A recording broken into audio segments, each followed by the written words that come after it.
Yani limit. Wraz trwa. Mhm.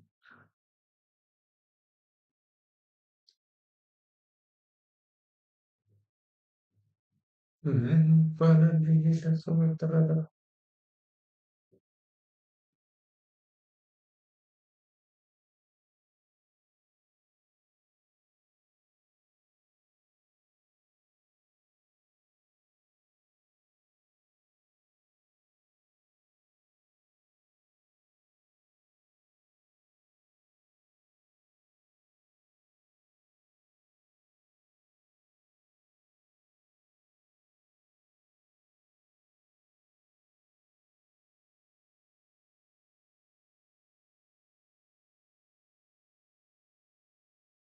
Instead is talk to people differently because they hear us differently. One size fits all is gone forever. The next myth we have to undo is the idea that we are herring, all following the leader. That what we are supposed to do is do what we are told to fit in.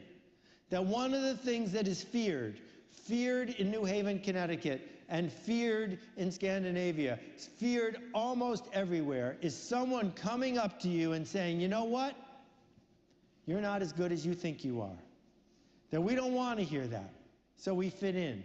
So we don't bring our hubris to the table. So we don't raise our hand. So we keep our voice low. We are afraid of being called uppity, of standing out too much.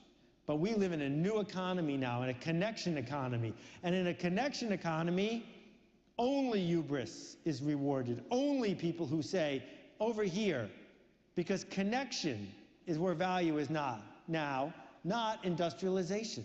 Here's a map of the London subway. Where's the valuable stations? It's obvious where all the lines cross. Here's a map of the internet. Where are the valuable stations? It's obvious where all the lines cross. Where all the lines cross is where value is created. Matt Ridley famously said, no one on earth knows how to make a computer mouse. There's nobody who understands plastics and hardware and software and supply chain and manufacturing and import-export who can make a mouse. We must do it as a team. And it's when teams work together that we create value. So this new economy, this connection economy, what's it based on? Here are some basic principles. The first thing is coordination. You're all here today. None of you were in this room a week ago. None of you will be here next week. Value was created by coordinating our efforts. Number two is trust. There's someone sitting to them. You trust them enough to be in the room. You don't even know them, but you know that they're fellow travelers. The next idea is permission, which we just talked about. The privilege of delivering messages to people who want to get them. And the fourth element of this economy is sharing ideas. All of us are smarter than any of us. So if you think about what you do all day, how many of these four elements are at the heart of what you do? Because the institutions that are growing and the organizations that are profiting are right in the center of that. But here's the surprising part. The surprising part is these four principles are based on two words, two concepts, two principles: generosity and art. Generosity, because no one wants to connect to a selfish person. No one wants to connect to an organization that's just taking. And art is what we call it when a human being does something that connects us. When a human being does something that might not work. When a human being says, here, I made this. Art begs for connection. And that's what we seek out. Not the reliable sameness of perfection in Six Sigma, but the art of knowing someone touched it. So before I started ranting, you may have thought what marketing meant is things like likes and clicks and how many people are following you and hype. No, actually marketing is more like what does it cost and what's the story, and actually marketing is what you support and your use. Actually, marketing is now what you make. It is as far from advertising as it can be. What marketing is what is this thing? What is the experience of this service? What are the side effects it leaves behind? What does it mean to be associated with this? Let me crystallize this in the simplest way I can. Here's the question. The first person with a fax machine What exactly did he do with it? I'll let you think about that for a second. You can't use a fax machine by yourself. Built into the fax machine is the engine of the marketing of the fax machine. As soon as you got one, you know what you did? You told everyone else you knew to go get one, so your fax machine would work better, right? That's built into Twitter and Facebook and everything else that's based on community. Bob Metcalfe, he's not shy, coined Metcalfe's law, and Metcalfe's law says the value of any network is the square of the power of the people on the network. So we are now in the business of building networks, not in the business of building widgets, because widgets are cheap and easy to make. Networks last a long time, and they're hard to build. Next big idea. My wife has transportation narcolepsy, which is a fictional disease she got shortly after we got married. This disease causes her to fall asleep on any moving vehicle, unless there's a good movie on the plane. That's how I know it's fictional. Anyway, 15 years ago, we planned a trip to France, and we missed a flight, and we missed another flight in a connection, and it ended up taking about 17 hours. And for 17 hours, my kids have been making a ruckus. And for 17 hours, my wife has been asleep. So we're driving through this pasture in France. It's a beautiful sunny day, and it's, you know, cows and all that other stuff. And I noticed in the back seat it's finally quiet. And I go, phew, the kids are asleep. And then I look in the rearview mirror. They're not asleep. They're staring out the window at this perfect specimen of a cow for about 3 seconds. And then they went back to making a ruckus. You know why? Because cows are boring. Even in Finland, cows are boring. See, 1 cow, 5 cows, 10 cows, they're all the same. We don't need to see more cows. But what if it had been a purple cow? That was a special effect. I'll do it slowly. What if it had been a purple cow? If it had been a purple cow, I'll tell you what would have happened. I would have pulled over. My wife would have woken up. What's going on? She would have got on the phone, called people back home, told them she was looking at a purple cow. I would have taken pictures to prove that I'd seen a purple cow. And my kids would have ignored me as usual, opened the door, run across the street, jumped over the fence, and rubbed the cow, so that when they went to show and tell in 2 weeks, they could tell. Where the sales guy says, whoa, whoa, we just need to lower our price, because if we're the cheapest, we'll be able to grow. Fortunately, the CFO speaks up, and she says, don't do that. That's a race to the bottom. And we must go back to understand how the legend of Icarus, the myth of Icarus, got under our skin. You may have heard it. Daedalus and Icarus, banished to an island. Daedalus makes a bunch of wings out of feathers he finds on the island. He affixes them to Icarus's back, and he says, my son, fly away, but don't fly too high, because the sun will melt the wax and you will die. Icarus disobeys his father, flies too high, he dies. What is this myth about? It is about obeying your father. It is about doing what you are told. It is about not getting uppity. It's about the opposite of hubris. The astonishing thing about this story is they changed it in 1850. If you look in the library and look in the old books, that's not what the myth used to say. What it used to say is all of what I just told you, plus the following sentence. More important, my son, do not fly too low, because if you fly too low, the mist and the waves will weigh down your wings and you will surely perish. They took that part out. And the reason they took it out is because they want us to obey. They want us to fit in. They want us to do what we're told, because that's what makes the industrial economy work. We live in a culture where this is a real sign. Who else's risk are you supposed to play at exactly? That what we need to do as leaders, who else's risk are you supposed exactly? That what we need to do as leaders is bring grit to our job. The grit to say, no, we're not going to do that. The grit to say, no, that's not good enough.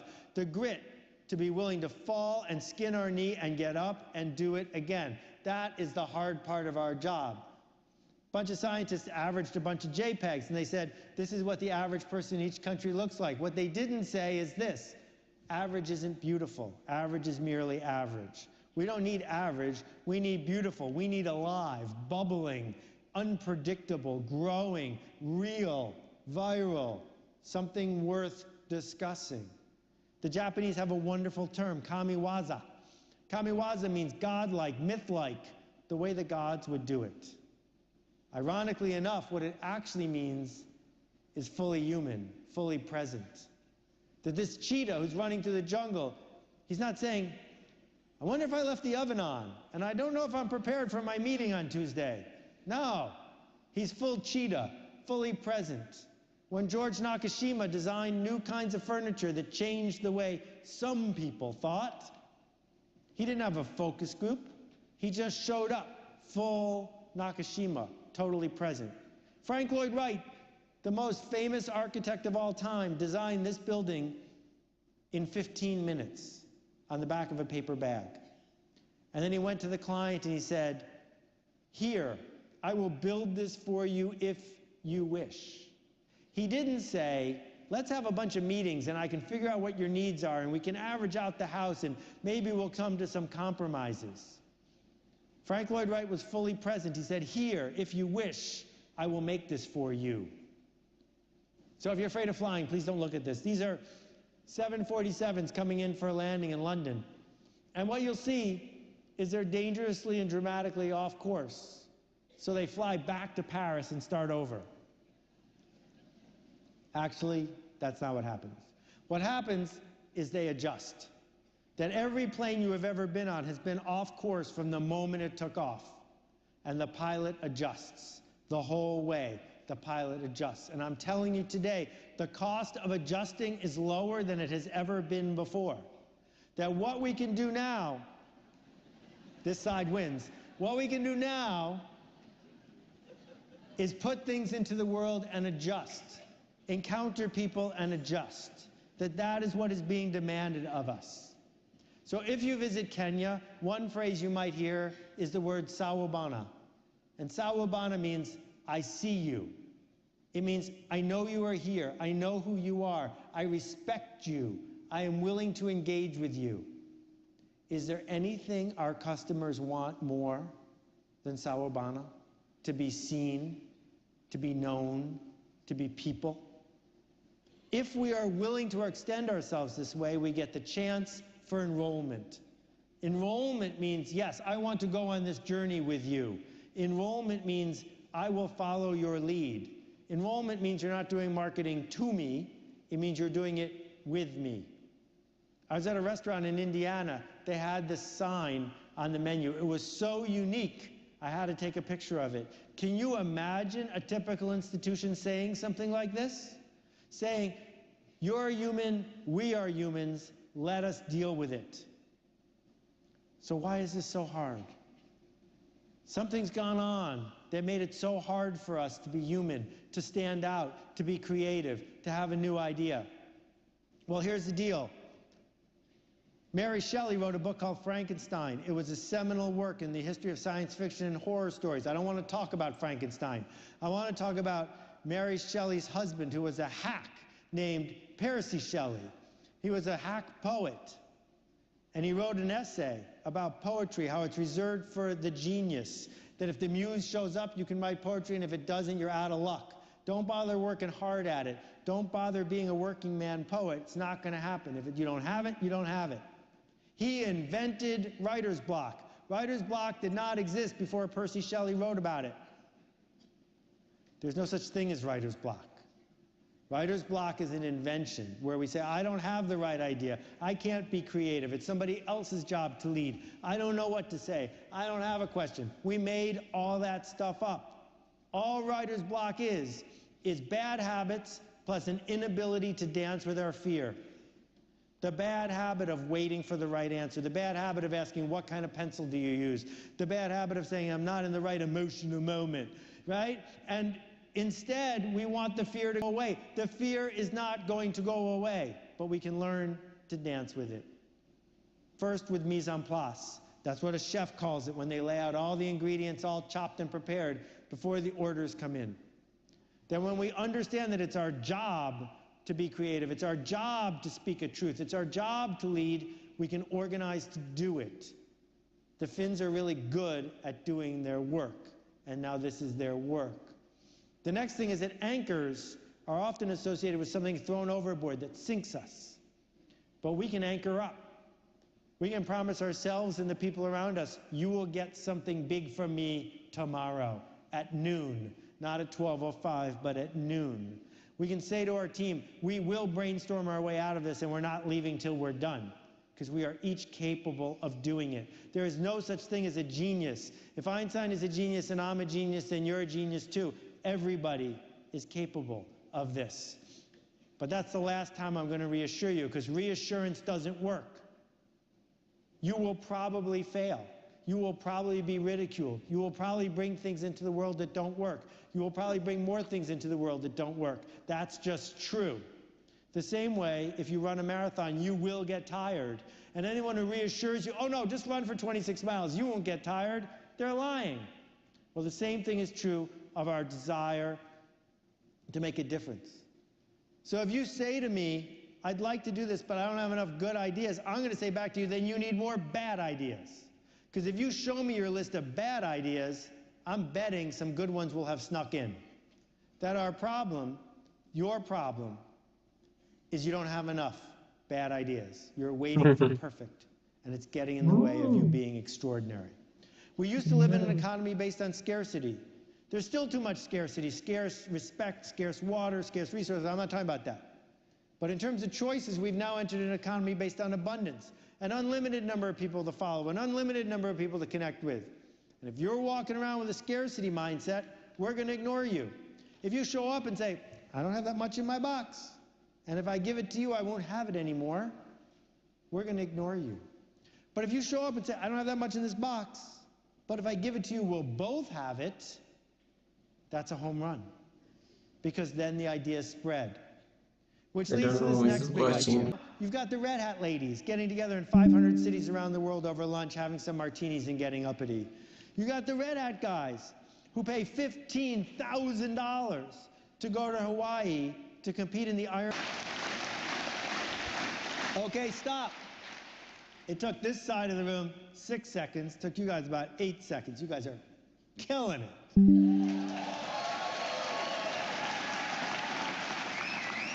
Here's the question.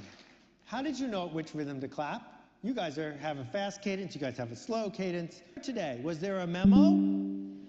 Right? Some people wish there was a memo. Need them.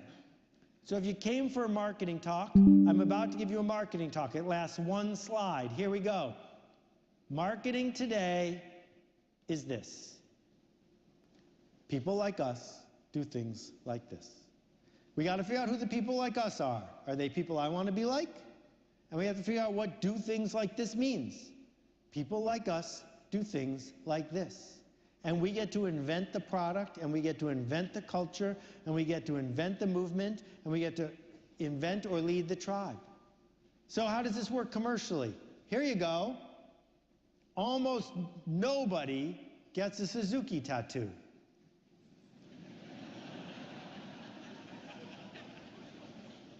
This is not an accident. This was done on purpose. They made a motorcycle that made a movement, that made a tribe, that allowed people who wanted to express something to express it. Is a Harley the most efficient way to get from here to there? No. Is it the best way for a certain group of people to say, this is who I am? Of course. Or consider a walkathon, which nonprofits in the US run all the time. Walkathons don't raise that much money, but that's okay, because I look to my left and I look to my right and I say, these are people like me. And then I become a dedicated volunteer, and then I give more money. People like us do things like this. But in the face of this, if you're being honest, you're saying to yourself, I could never do this. I'm not in charge. I don't have a budget. I don't have the authority. My boss won't let me. Well, I want to tell you a tragic story with an interesting ending. In the United States, until recently, 4 million dogs and cats were killed every year by the SPCA and the Humane Society. These institutions collected stray dogs and cats and killed them. usually within 24 hours, 4 million a year. My friend Nathan Winograd went to work at the San Francisco SPCA. He saw this happening, he could not abide it. He went to the city council, they said, we're not going to change the law. So he went to the people of San Francisco and asked for help. Not all the people, just the weird ones. Not all the weird ones, just a subset. People who could be enrolled in this journey. He earned permission to talk to them.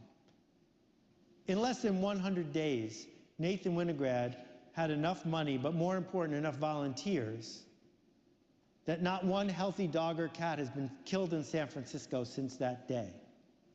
And you say, well, that's easy. It's San Francisco. Well, he left there, and he went to Tompkins County, New York, where, again, he had no budget and no authority, and he did it again. And then he went to Raleigh-Durham, North Carolina, with no budget, no authority, and he did it again. And then he went to Reno, Nevada, and he did it again. One person started a movement that has spread around the world. No fancy factory, not with hundreds of employees, because one person was able to model behavior and say to the weird people, follow me. But of course, you went to school. And at school, they said, do what you're told. Quick little experiment, please. Raise your right hand as high as you can. Raise it higher. What's that about? The instructions were really clear, but everyone held back. They always do. Why hold back? Because you learn from a young age that your teacher and your coach and your parents and your tiger mom and your boss are all going to ask you for more. They're going to keep asking you for more. Industrialists always ask for more. So you better hold a little bit back, right? I missed the slide. You better hold a little bit back.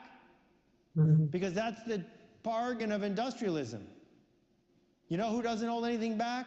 Artists don't hold anything back.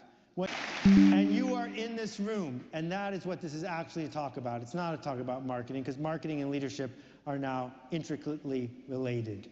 That for 1 million years, the way humans fed ourselves was by hunting. Only 10,000 years ago was farming invented. That's how new it is. And only 300 years ago did we invent jobs. The idea that you would go to someone and say, tell me what to do and give me money, brand new. In Helsinki in 1700, the unemployment rate was 0, because there were no jobs.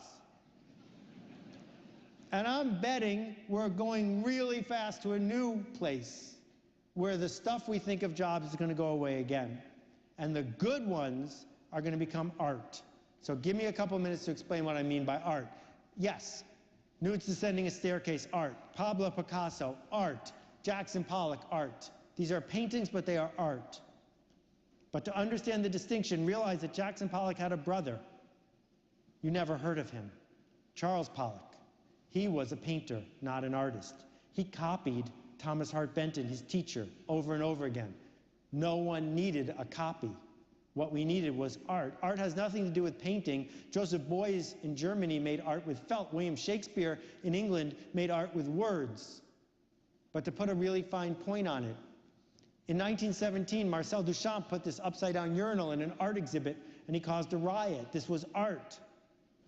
The second person to install a urinal in an art museum was a plumber. And that's the decision. Do you want to sign up for plumbing? In November, I went to China, right outside Shenzhen, where they make all the smartphones now. I visited a village called Dafan. In Dafan, they make all the oil paintings. 1/3 of all the oil paintings in the world painted over and over and over again as fast as they can. You can buy the Mona Lisa in Dafan for $29. But it's not the Mona Lisa, and it's not worth $29. It's a copy. Why would anyone buy it?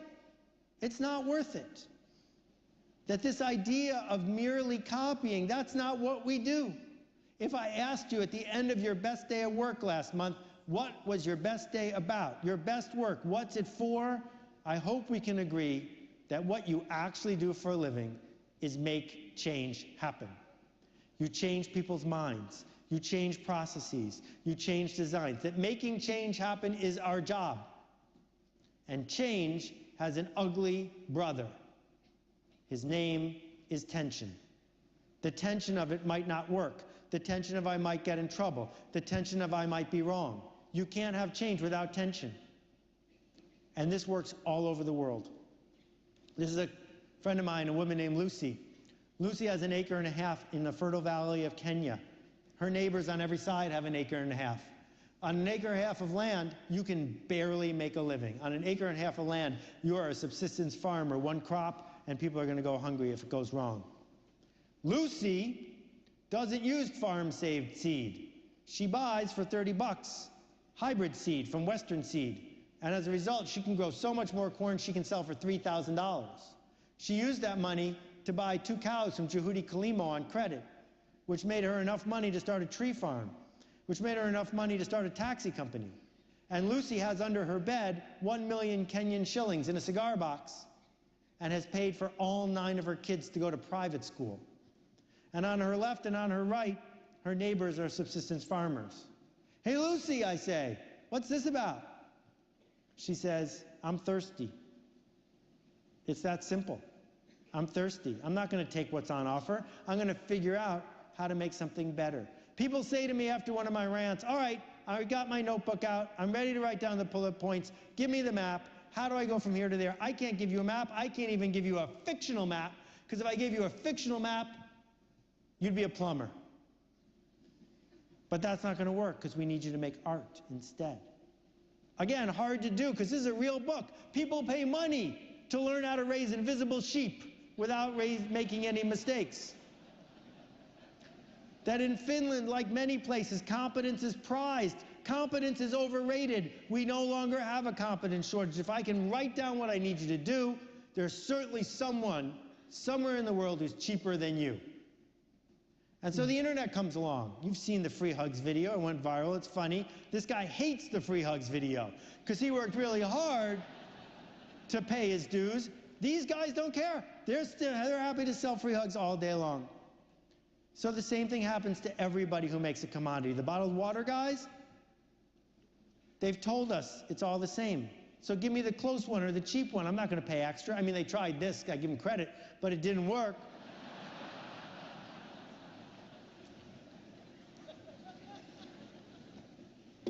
No, folks, the answer is simple. It's kryptonite. The reason Superman works, the reason Superman is interesting is because it might not work, because kryptonite might show up, because it's not perfect, because it's real. As Kurt Vonnegut said, we got to go right to the edge. Grow wings on the way down. It's the only way we're going to be able to learn to fly. Yes, if you want to sing, sing. If you want to dance, dance. The internet gives you a microphone. Everyone can use it. Right? Every one of you is blogging every day, of course. Sharing what you know, spreading the ideas, earning our trust, connecting with people. You're all innovating, but you love to innovate, but what we do is so important. Failure is not an option. But if they say that, you must say back, then neither is success. Because all innovation is failing again and again and again until you figure out how it works. That's all we've got. It's all we can do. An easy way to remember it. The guy who invented the ship also invented the shipwreck. It's up to you to decide to get on the boat or not. So the last foreign phrase of the day is salto mortale. I think my batteries are dying. Salto mortale, the leap into the void. What does it feel like in that moment where we're between here and there? When the hubris is at its maximum, when we're not sure. One way it feels is, I better not do that because it's just a little too soon. Let someone else go first. You know what? It's always too soon. When Gutenberg launched the printing press, 93% of the people in Europe didn't know how to read. This is a stupid time to launch the book. Not only that, 15% of the people needed reading glasses in order to read, and they hadn't been invented yet. And there were no bookstores. He should have waited for the Kindle. Or when Carl Benz launched the car, it was against the law to drive in Germany. He needed a letter from the king. There were no roads. A real impediment, there were no gas stations, and there were no all-night drive-through liquor stores. He should have waited.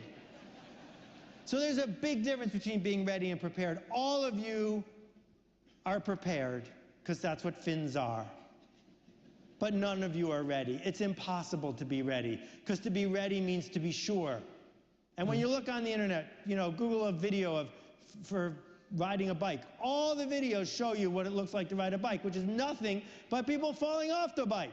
Because we can't possibly be interested in people who can successfully ride a bike. Instead, we just talk about all the bad things that are going to happen. We have a voice in the back of our head that says, don't do that, you'll fail, an alligator will eat you, you will fall off a cliff, a shark will land on your house. Do not fly too close to the sun. Here's the thing, Helsinki.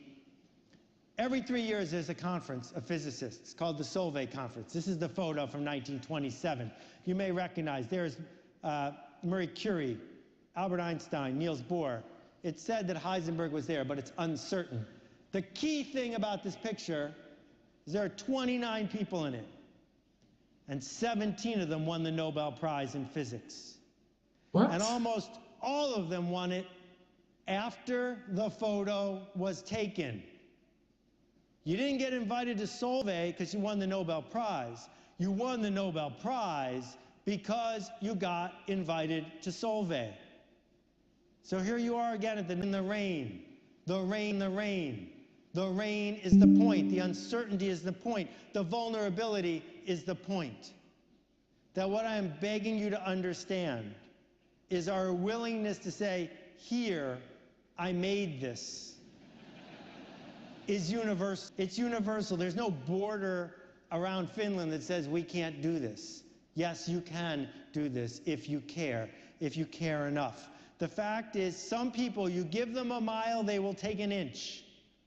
But that doesn't have to be you. It doesn't have to be us. What we have now is the privilege, it is a privilege, to bring a different kind of passion to our work.